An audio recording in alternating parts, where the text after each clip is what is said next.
Hey guys, what's going on? This is Dr. Colin Zhu, and thank you so much for being here with me on this presentation. This is a great time of year where there's a lot of holiday cheer, but it's also winter time. And I figured that making a presentation on how to prepare your immune system for the winter would be appropriate. So this is an action-packed presentation. There's a lot of good information, and I'm also going to be giving some practical tips towards the end. You don't want to miss it. And definitely take notes. So like I said, it's very action-packed, and you want to wait until the end because we also have a few great announcements. Ready? All right, so let's get started. All right. So the title of my presentation is How to Prepare Your Immune System for the Winter. And what we're going to go over is a little bit of introduction of myself or reintroduction. And we're also going to be going through the respiratory system, infections, immune system, and then also practical steps, as well as a couple of great announcements. So you don't want to miss it and you want to stay towards the end. So a little bit about me, if you are new to this, new to the channel, is I'm originally from New Jersey. I'm a first-generation immigrant child, and I'm also double-boarded in family and lifestyle medicine. I pretty much grew up with a mother who practices traditional Chinese medicine. So my world has always been preventative, holistic in nature. And I went into school with that kind of perspective. And what the school didn't teach me and training didn't teach me in the conventional medical world was that very ill-prepared in terms of diet, lifestyle, self-care, nutrition, and things like that. So I made a lot of detours. I went to culinary school. I got certified in health coaching, and I wanted to reinforce and bridge the gap of the interconnection between individual health, community health, and also planetary health now. Because more and more we are realizing for many, many years, actually, that your own individual actions has a ripple effect to everywhere else. And because of that, I also founded TheChefDoc in 2017. So the respiratory system. And the reason why I start, even though we're talking about the immune system, and, I would be remiss if I wasn't talking about the respiratory system because in the wintertime, we're going to be facing colder weather, right? Drier climates in an environment, and, viruses, cold viruses, flu viruses, COVID viruses are all around us, right? So we have to be able to understand what our respiratory system does. What it provides for us, and what do we need to do to best optimize it. So just a little bit of background, lung disease in general, it's the sixth leading cause of death in the United States, with lung cancer being the number one cancer killer, number one in terms of cancer deaths, more so than if you actually combined breast, colon, and pancreatic cancer. Lung disease comprises of COPD, emphysema, and also asthma, which are the heavy hitters in America. I would say the biggest takeaway, from the get-go is to stop smoking. If you or a loved one or someone that is smoking, and also you are also being subjected to secondhand smoke, there's a lot of issues with this, right?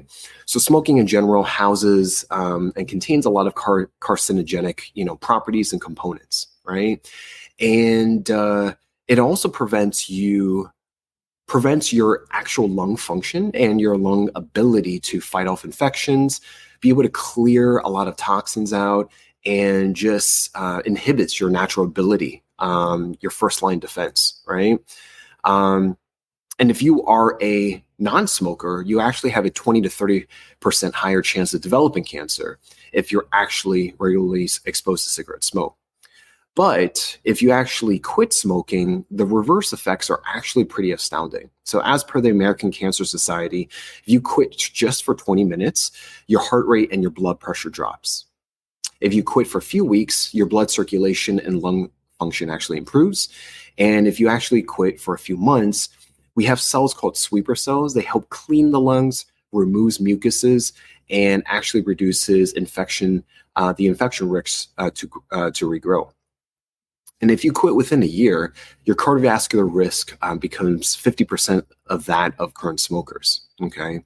And if you actually quit for 15 years, your actual risk would actually be equivalent to non-smokers. And it means a lot, when we are able to model this. And I did not grow up in this time, but back then, it wasn't too long ago that physicians actually promoted smoking. And when I practice lifestyle medicine, which is using evidence-based approaches to prevent, treat, and reverse chronic lifestyle-related diseases, I view lifestyle medicine as also a profession of accountability. And there's nothing that I would tell, educate, or teach my patients and clients that I wouldn't do myself. So, role modeling is very, very important. Okay. And, it wasn't until the first Surgeon General to say that to stop smoking based on the evidence that smoking is bad for you. And up until that time, we've had almost about 6,000 pieces of scientific literature to be able to say this. But, kind of like big meat, big dairy, big pharma, we have a lot of corporate interests. A lot of lobbying power, a lot of deep pockets to be able to fight this, which makes America very, very unique. Tobacco smoke weakens the body's immune system by damaging cell DNA. Right. And we find that cruciferous vegetables, if you're eating just a single stalk a day of broccoli, actually helps to reduce 41% DNA mutations in your bloodstream in just 10 days. When you're diagnosed with lung cancer, 85% of women die within 5 years. And we find that compounds in broccoli may have potential to be able to suppress metastasis. Turmeric is a Indian spice, and the National Cancer Institute since 1987 has tested more than 1,000 different compounds for chemo prevention. Most promising is curcumin. That really, really bright, catches in your eye, bright yellow pigment found within turmeric. Okay, it prevents some DNA damage caused by smoking. It prevents and or arrests cancer cell growth as well. And it's something that you actually just find in your grocery store. I find turmeric a lot in ethnic, markets. I find it in a lot of Asian markets, Indian markets, things like that. And just a less than teaspoon a day can actually help you with this. And also for reasons unknown, it also leaves non-cancerous cells alone. Now, going back to the secondhand smoke, like I said, majority of lung cancer cases are attributed to smoking, but actually about 25% are due to secondhand smoking. One of the contributions is due to fumes from frying. Okay, so when fat is heated at frying temperatures, whether it's animal or plant fat, what we get is toxic volatile chemicals, and this has mutagenic properties that are released into the air. For example, we've had a study that shows that it matters what you're actually frying. So let's just say, for example, you're stir frying meat, right? There's a study in China that there's a 3x odds of developing lung cancer with smoking, with smokers who actually stir fry meat on a daily basis. And doesn't matter what you're, stir frying or frying. It actually does matter. They've done a study with frying tempeh versus bacon, and the tempeh yielded actually fewer DNA mutations. So all that to say is that in terms of cooking techniques, frying is not the most healthy. And if you have to grill, barbecue, or fry, it's better to do this outdoors where there's actually, more air ventilation. And if you're doing this indoors, which is more preferable, make sure you have your fan exhaust on, okay?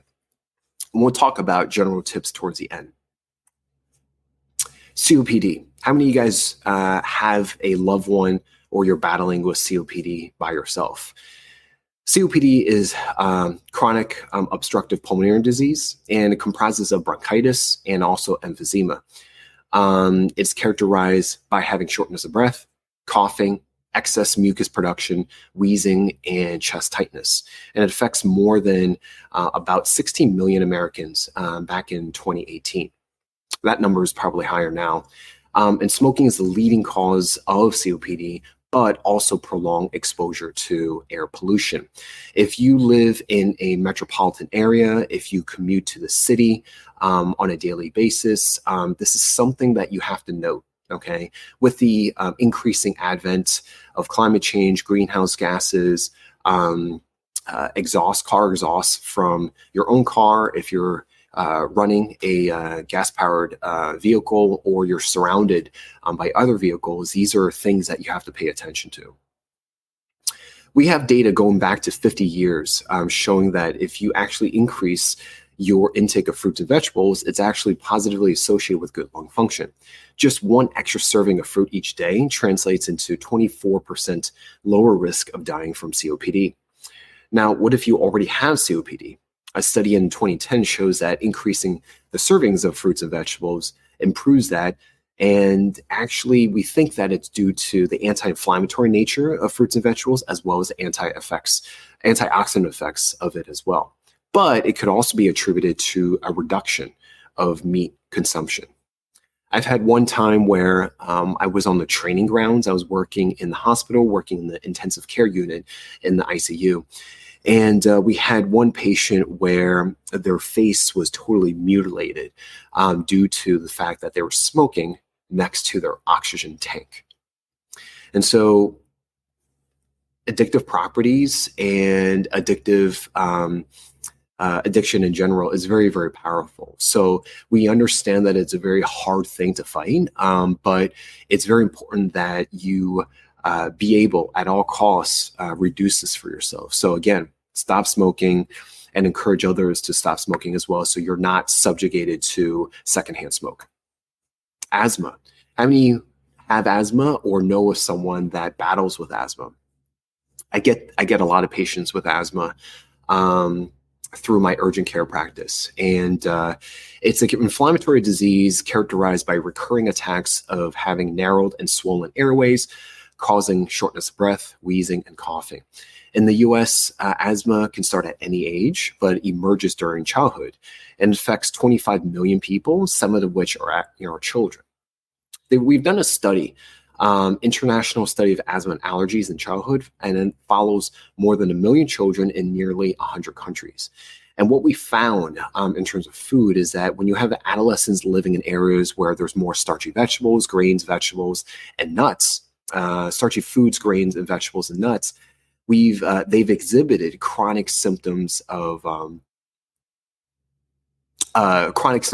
wheezing, allergic rhinoconjunctivitis, and allergic eczema. That's actually supposed to say exhibited lower chronic symptoms. We also noticed that there's lower respiratory and asthma symptoms, and that's among populations eating more plants of plant origin.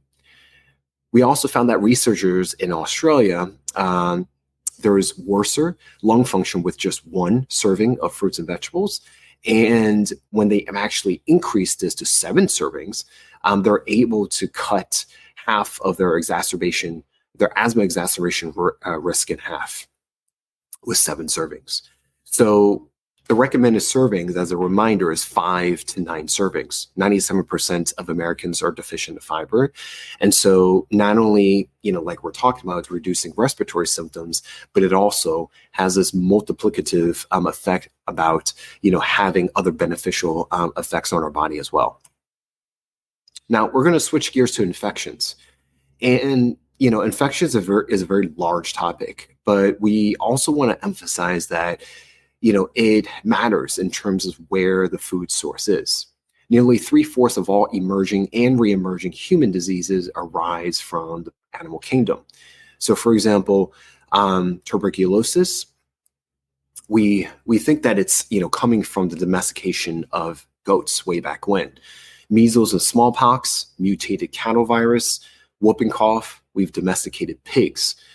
Typhoid fever, due to domesticated chickens, influenza from domesticated ducks, cold virus from domesticated horses, and HIV from butchering primates in Africa for the bush meat trade.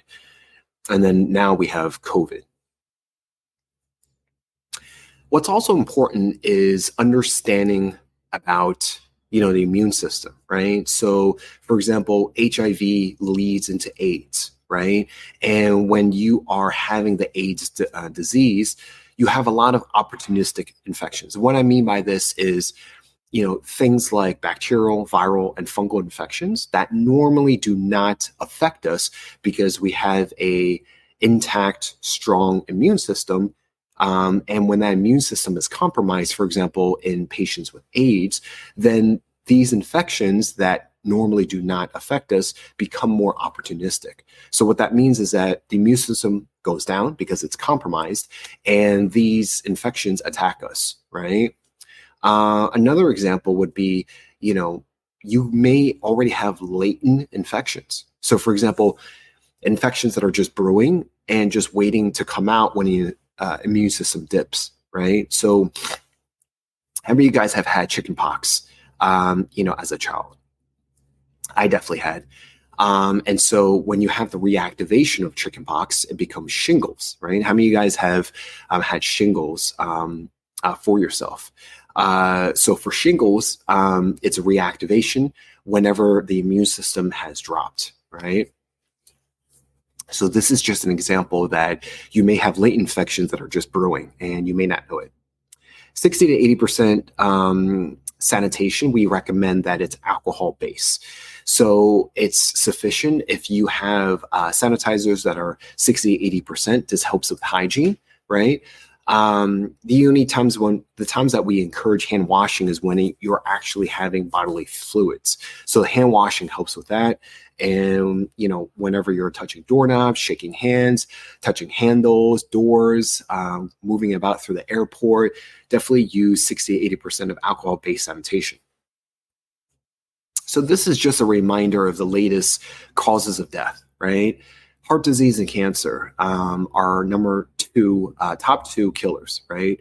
COVID is newer since the pandemic. It becomes our third. And then like we just talked about, lower respiratory disease is our sixth leading cause. And I also want to remind you that whenever you have these medical conditions, it increases the risk for COVID.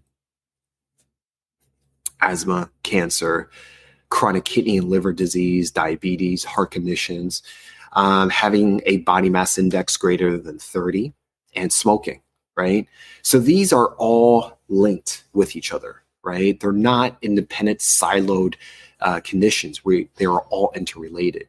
And as you guys are more plant-based or vegan or thinking about, going towards more plant-forward, diet and lifestyle, you're going to be able to attack most of these things, right? So that's the beautiful thing about that, as well as, exercising the 6 pillars of health, which we're going to talk about a little bit more.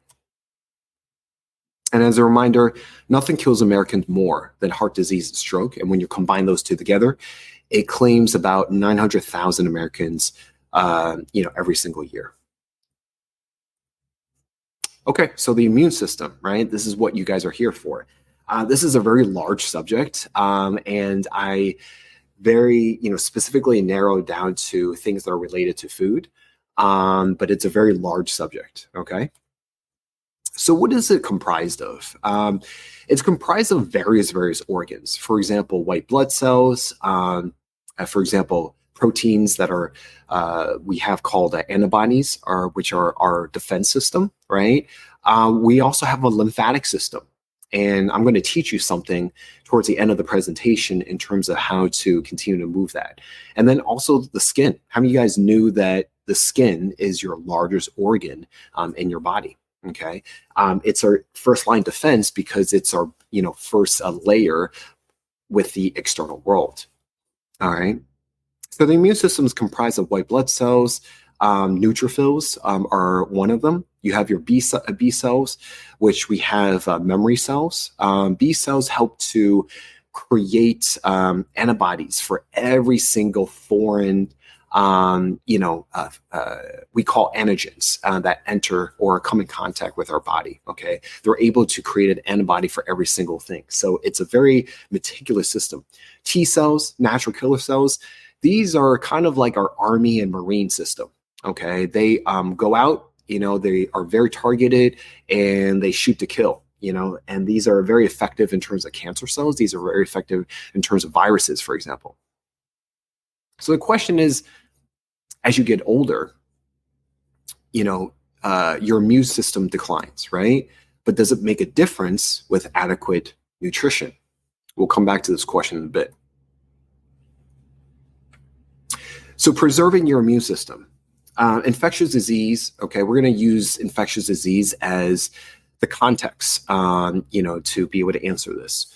Infectious disease represent the fourth leading cause of death in elderly, and they suffer 3 times more the mortality rate of acute infections compared to younger adults. This is exacerbated by a poor response to vaccination.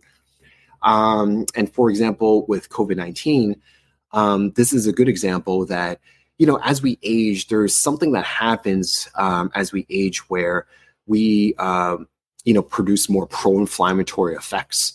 And then also our immune system also declines as well. So combining those together, you have something called a perfect storm. So in this case, for example, COVID-19, it was a cytokine storm, right? Combination of decreasing immune function and a hyper-inflammatory reaction.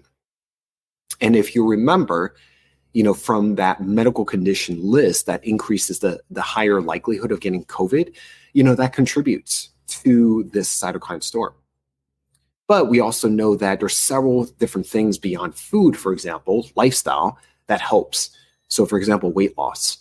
Obesity weighs down the efficacy of vaccination. So if you just vaccinated and you carry extra weight, the extra weight actually decreases the effectiveness of that vaccination. So for example, if you're over 50, we recommend getting a shingle shot.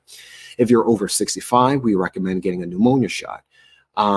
So having the extra weight actually decreases, right, the efficacy, right? If you're getting your seasonal flu shots.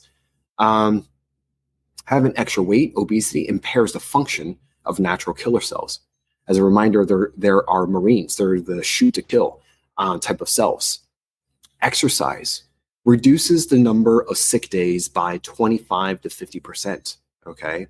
And for example, in the wintertime, we encourage, to keep moving, right? Not to continue having a sedentary lifestyle, but at the same time, when you're actually over exercising, like for example, marathons and ultra marathons, that actually taxes the immune system and actually is worse. So there's an extreme portion of this, right?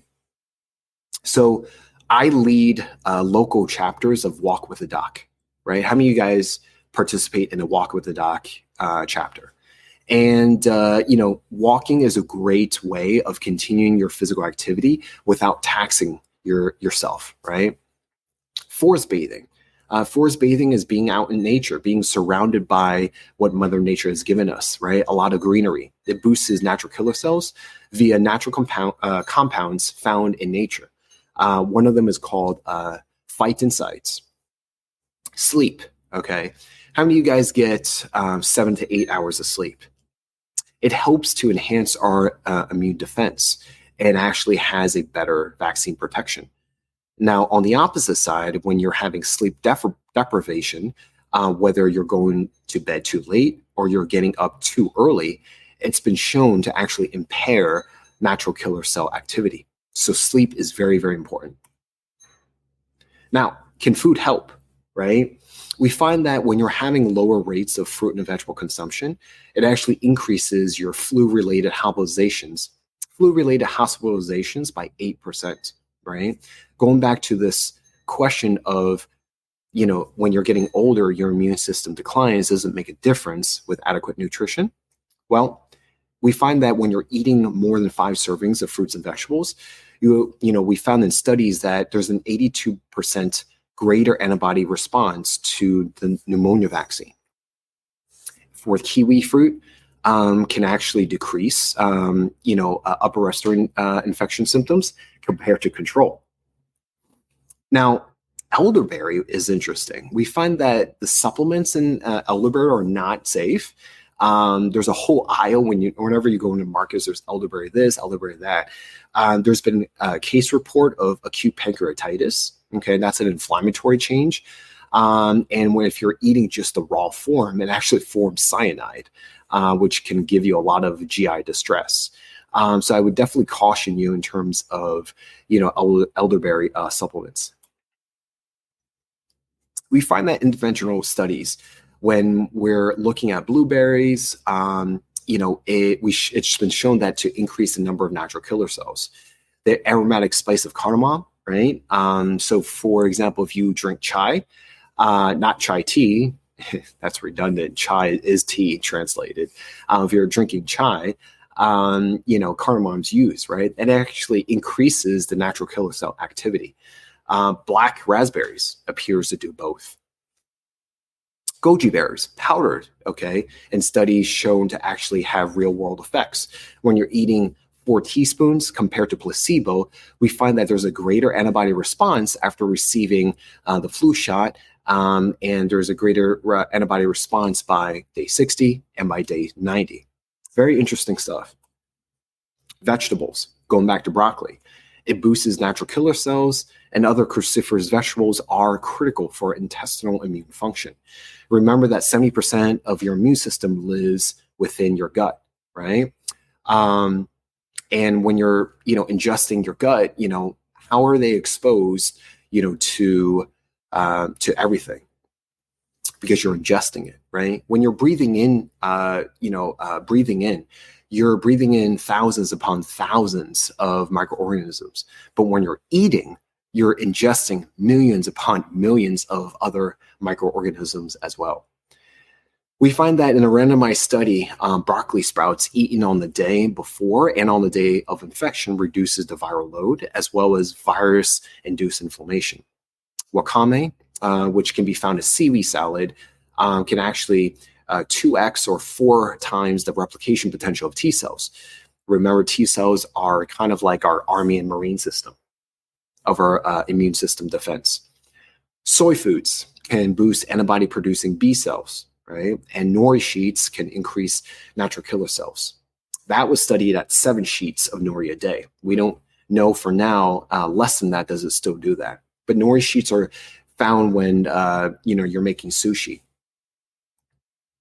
Garlic. How many of you guys like garlic? Garlic during World War II was called the Russian penicillin when antibiotics ran out. It works by suppressing, that's supposed to say suppressing. It works by suppressing inflammation and boosting natural killer cells. And we find that different preparations yields different percentages of the active compounds. The best is actually ingesting it raw. Whenever I make a smoothie, I use raw cloves of garlic. Okay. Raw is best. The next is roasting. And the next is boiling, simmering, and stir frying. So even if you stir fry at just a minute, it actually, kills off all the active, compounds. Okay. Roasting, interestingly enough, is higher temperature than boiling, but it actually keeps the compounds more than boiling. Mushrooms. How many of you guys like mushrooms? So cooked white button increases IgA production. IgA is a type of antibody, and it's found in our mucous membranes, our eyes, nose, lips, okay, mouth. It helps to increase that. Oyster mushrooms, we found that has an anti-allergy effect in children with a history of recurring upper respiratory infections. Shiitake mushrooms, one of my favorites, lowers markers of systemic inflammation. Nutrition, yeast and green tea. So there is a immune activating beta glucan fiber found in brewers, bakers, and nutritional yeast. And we find that, one daily heaping teaspoon reduces the incidence, duration, and severity of upper respiratory infections compared to placebo. In tea, there's components in tea called alkyl amines, and it helps to proliferate and enhances the activity of gamma delta T cells. Tea drinkers have been documented to have lower rates of influenza and half the risk of dying from pneumonia. And how many cups would you say? They went as low as half a cup of green tea a day, which cuts the risk of upper respiratory infections in half. Now, if you've most people on planet Earth either have had COVID or have been vaccinated by now, and they've been able to research this. So in Harvard, they collected data from 600,000 participants who ate the most healthful plant foods and least animal-based foods, and they've realized that they've had significantly lower risk of suffering severe course of COVID-19, but also lower risk of getting it in the first place. Right? This is also another great, reason, right?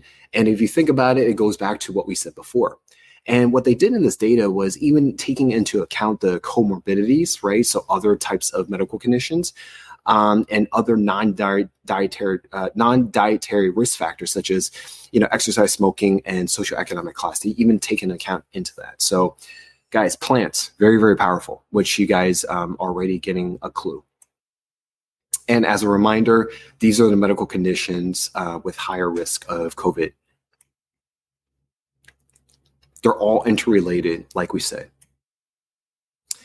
Okay, so this is going to be the fun part. For those that have been following me, I do, recipe demos, but this is also a separate demo where I'm going to be utilizing my skill set as a doctor of osteopathic medicine. So osteopathic manipulative treatment, if you ever wonder what the difference between a DO and an MD, and a DO is able to practice and perform surgery, write prescriptions, all that, in all 50 states, just like an MD.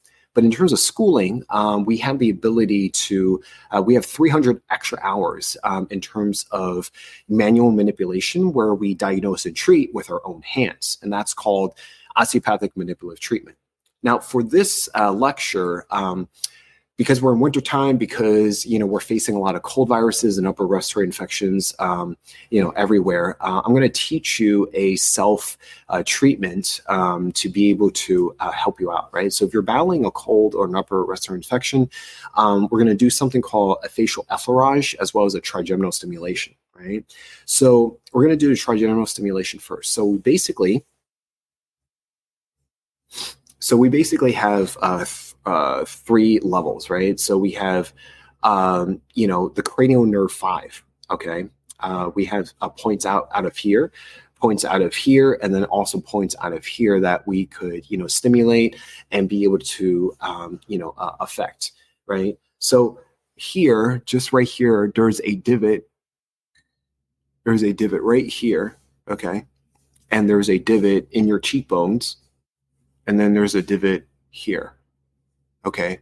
Now, when you touch this or rotate this, okay, you're going to find that it's going to hurt a little bit and be very stimulating, okay?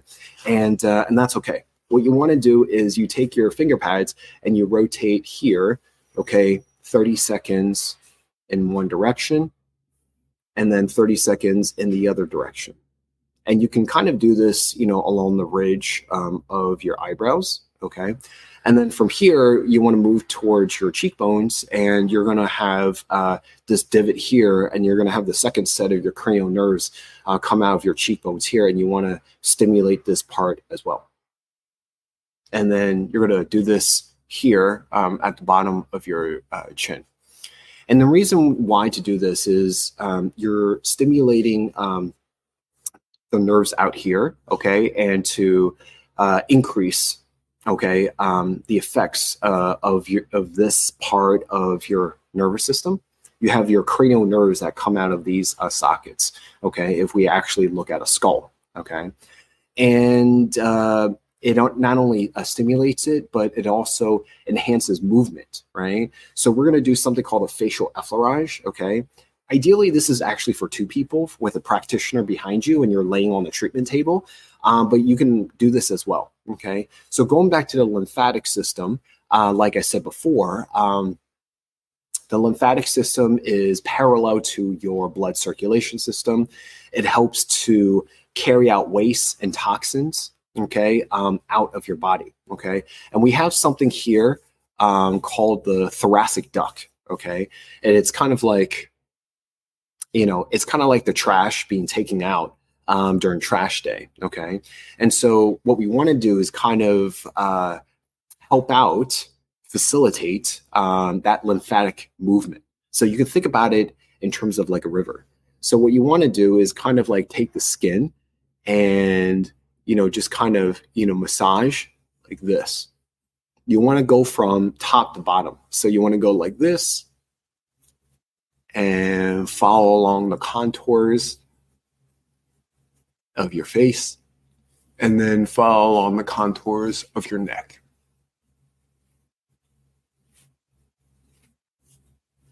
Now, you want to exhibit just light to medium pressure. You don't want to do too much where you're actually hurting yourself. That's not the point of it. The point of it is actually to kind of move and to help that lymphatic drainage, right?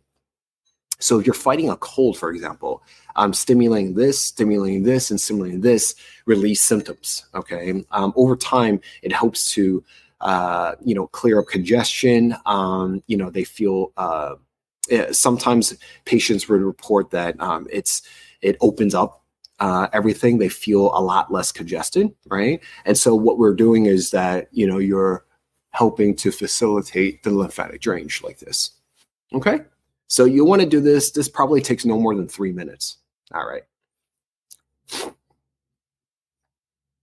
So in general, what I want to say is, during the winter time, this is a time that we need to restore, right? It's kind of like you think about like a bear going into hibernation, right? It's to restore, it's to conserve energy.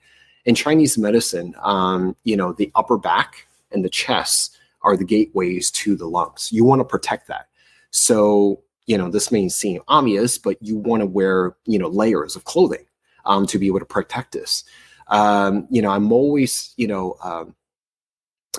finding people in terms of, always not wearing enough clothing. I still see people in shorts, during the wintertime, and t-shirts, and sometimes, tank tops. And so during the wintertime, this is where we want to protect the upper chest and the back.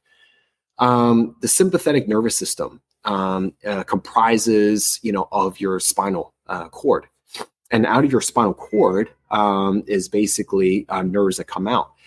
From T1, thoracic 1 to 4, that's where it is associated with your lungs, okay? The lungs in general need to be moist and lubricated, okay? So if you're in a drier air or drier, space, your lungs are going to work harder, right? And so when they're working harder, then that increases the function and it's taxing it. Right. So if you're able to use a humidifier, if you have a drier air, and how you would know this is like if you're breathing in drier air for very long periods of time, you might get nosebleeds during the winter. And that's very, very common. So you want to do humidifier, right? But super, super, super important that you got to make sure you're cleaning that humidifier very often. Because the water and the moist residue can build up other types of microorganisms that you want. So you got to clean. Other things you want to do is actually perform ventilation. Air ventilation, open up the windows, having fans. So if you're during the holiday season, you're having a lot of visitors over. Always good to have ventilation, fans to move those respiratory, droplets and, viruses, away, right? Having a purifier, right? I counsel my patients this all the time. Having an HVAC system, so if you have central air, right? Having a nice HVAC system is very good for purifying. And then also a HEPA filter. So if you have a portable air filter, that also helps as well. It's better to get a HEPA filter. And if you just type in EPA, the Environmental Protecting Agency, they have a guide for air cleaners in the home. But you can easily purchase these at Walmart, Target, Amazon. And just some general information as well is stress management, right? Again, going back to taxing the immune system, you don't want to overwork. You don't want to go through extreme stress, right? And then physically work. You don't want to overwork as well. In Chinese medicine, we call this taxing the kidneys. Okay, there's a yin and yang in Chinese medicine, and the yang is, actually the vital energy, the physical energy. So, for example, if you're overworking in terms of work, if you are, doing marathons during the wintertime, that's actually not good. You're taxing your system. So depleting your vital energy and taxing your immune system. So what that means is that what that looks like is that actually increases, your ability to get infection because your immune system is weaker. And if you are already sick, then that means that, it would take longer for you to get better. Okay. I tell my patients this all the time. All right. So I hope this was helpful for you guys. During this time, guys, I think it's always best, to have giving the gift of health, right? Holidays, Black Friday, Cyber Monday, we always get tangible gifts. Some things that are worth, in my opinion, giving is the gift of health. So at the ChefDoc, we're doing a 50% drop in terms of coaching.